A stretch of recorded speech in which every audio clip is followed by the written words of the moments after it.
Hey everybody. So in this video we're going to talk about what do we do when an equation has a number outside of the parentheses. Now when we see that, that's an indication that we're going to do something called the distributive property. And the distributive property is when we have a number multiplying a quantity that's inside of a parentheses. Usually a binomial, trinomial, polynomial, basically something where there's more than one set of terms inside of parentheses. And what we have to do is we have to distribute that value to everything in the parentheses. We have to multiply everything that's within the parentheses by that value. So we're going to have a couple here of equations that involve the distributive property. So these first couple are going to be relatively simple ones. And there's actually two ways we could go about this. The first way is to actually perform the distributive property. So we have here 3 times the quantity 2z minus 10 equals negative 12. And what I would do is I would then multiply both things in the parentheses by 3. So 3 times 2z, 3 times 2 is 6, and we bring down the variable. And then 3 times a negative 10 is going to be a negative 30 equals negative 12. So at this point now we have a regular two-step equation, and we will follow the same process. Our variable's on the left-hand side, so it's not going anywhere. It's staying on the left-hand side. So first thing we're going to deal with is this negative 30. So that's a negative 30, opposite of a negative 30 is a plus 30. And whenever we do to one side of the equation, we do to the other side as well. So we cross that out. We get 6z remaining on the left-hand side. Here, we're more positive, so our answer is going to be positive.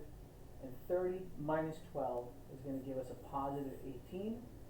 We then take care of the division, the multiplication here. Since we're multiplying by 6, we're going to divide by 6. And we are left, 18 divided by 6 is 3. So that's what we can do when we just actually perform the distributive property to then solve. The other way we can do this is to kind of get rid of that number that we're multiplying by first.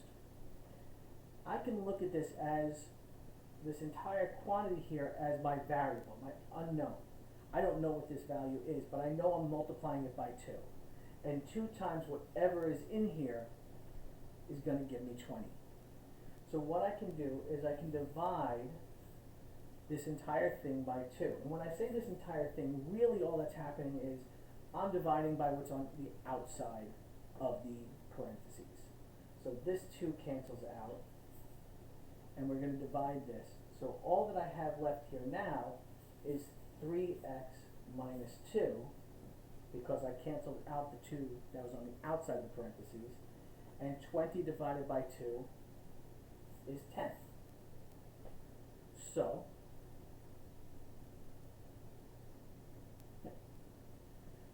20 divided by 2 is 10.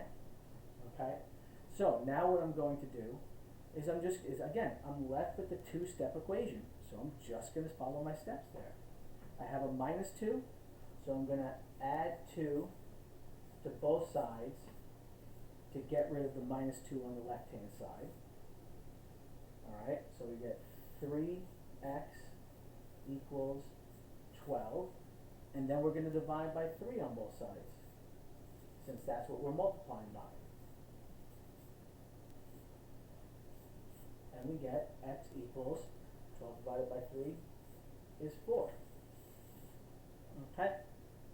Now, what we're going to do with the rest of these is we are going to do this first method. We're actually going to distribute through, because that becomes important with the last two problems we're going to do. Okay? But this is another way you could solve it. So, our first two practice problems. And we see 10 times the quantity x minus 1 equals 30.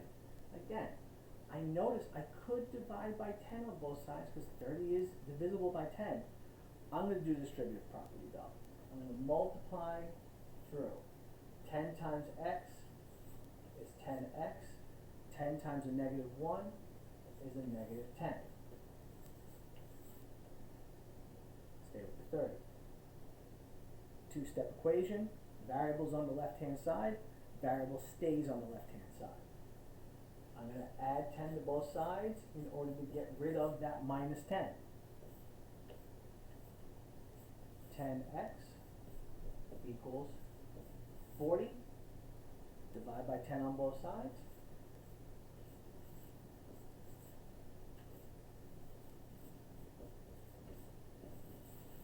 X equals 4. Okay? We'll do one more of, I'm going to call them our simple distributive property problems. And you'll see why I'm referring to them as simple right now in a minute. Alright, so again, here we're going to go. I've got this 3 times the quantity 5y plus 3 equals 39. I'm going to multiply through. 3 times 5y is 15y. 3 times 3 is a plus 9. So again, my variable is on the left-hand side. It's going to stay there. I'm not moving it. But I'm going to get rid of this plus 9 by subtracting 9 from both sides of the equation. 15y, 39 minus 9 is 30. So now we just need to get rid of this 15 by dividing both sides by 15.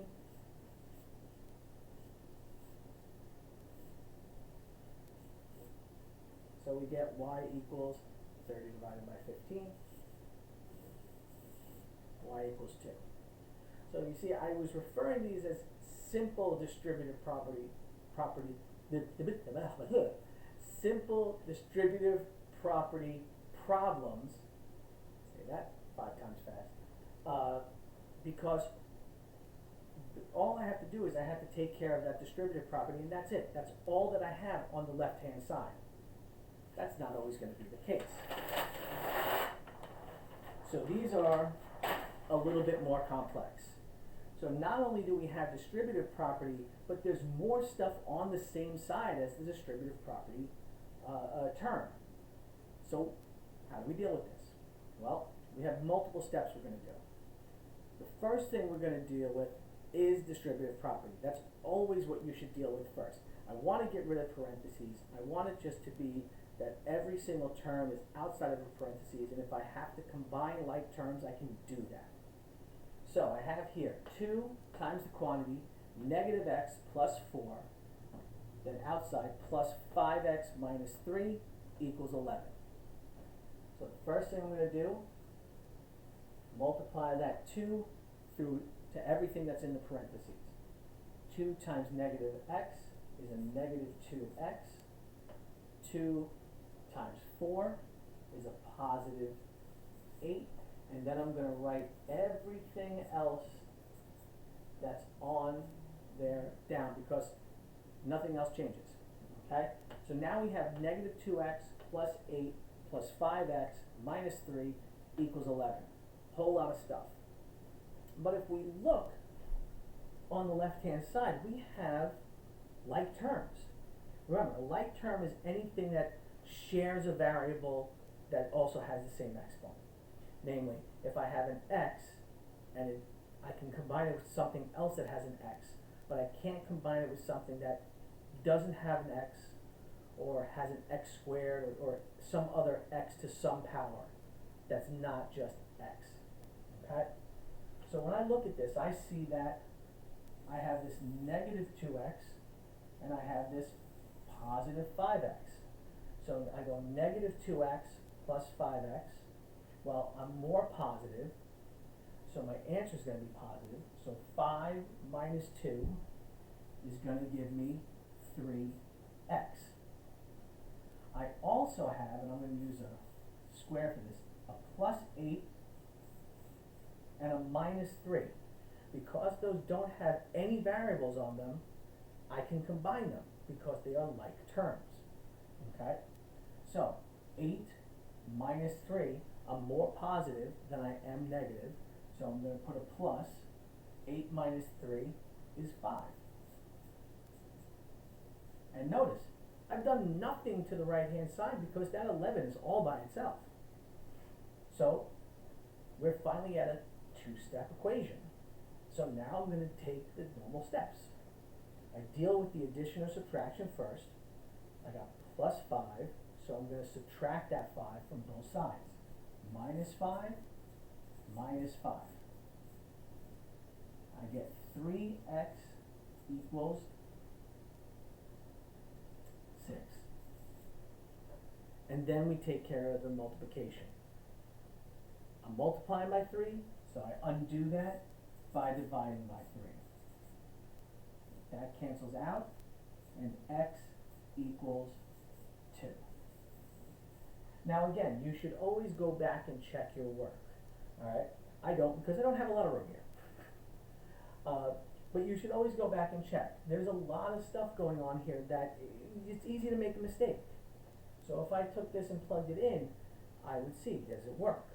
You could simply do that on your calculator, but if you're taking a test or an exam or doing homework that requires you to show work, you should have that work written down. Okay? For the next one, I'm actually going to move this up a little bit because I'm not a tall man, but still, this is a little bit short for me. Alright, so bring that up. Alright, so this last one. Negative 3 times the quantity 2x minus 1 minus 3x minus 4 equals 17. So again, a lot of stuff going on there, and I gotta keep track of it. I don't want to do too much at once, or else I'm probably going to make a mistake. So, first thing I'm going to deal with is the distributive property. I always draw the lines. You don't have to. I don't know what's on the floor, but I always draw the lines because it allows me to show this is what I'm doing. So I do the negative 3 times 2x. Negative times a positive is going to be a negative. 3 times 2 is 6. Negative 3 times a negative 1. Negative times a negative is a positive. 3 times 1 is 3. And then I just write down everything else. Minus 3x minus 4 equals 17. Again, combine like terms. I've got a negative 6x. I've got a negative 3x. Negative plus a negative stays negative. Same signs, add and keep the sign. So negative 6 plus 3 is 9x. I've got that plus 3. I've got that minus 4. That minus, that's 4, is more negative than positive.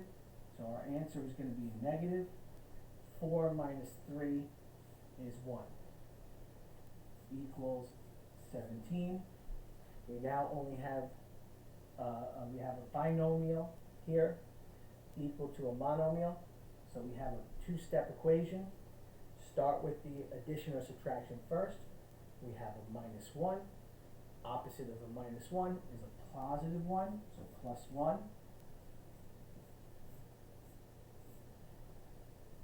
Negative 9x equals 18. Now we can take care of this multiplication. Negative 9 times x. So we're going to divide by negative 9 on both sides. And cross that out. X equals positive divided by a negative is negative. 18 divided by 9 is 2. I hope this video was helpful for you so that you can solve equations that involve distributive property. If you liked the video, please like and subscribe, and I hope to see you again soon. Bye-bye.